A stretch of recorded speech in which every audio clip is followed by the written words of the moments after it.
What's up, everyone? Welcome to Program Your Remote. Today I'm going to show you how to change the engine air filter on a Chevy Suburban. This is a 2005 model here, but it's going to be the same on all the years of this body style that use the 5.3 motor.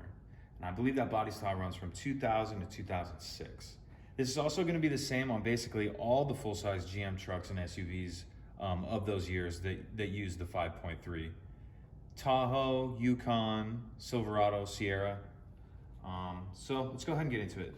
What we're gonna need to do this is our new air filter, and then we'll need a Phillips or probably even a flathead screwdriver will work. There's 4 screws we need to loosen. I've already got those loosened up. Point them out here, here,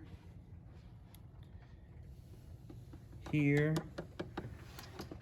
Better look at it there, right there, and right there. Basically on all the 4 corners. So once you get those loosened up, this will pick up like this. We can pull our old one out, toss that to the side, grab our new one,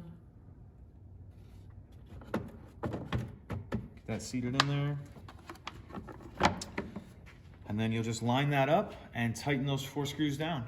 Pretty simple. If you have any questions, please let me know. If you could take a second to like and subscribe, it helps us out and I'd appreciate it. Thank you.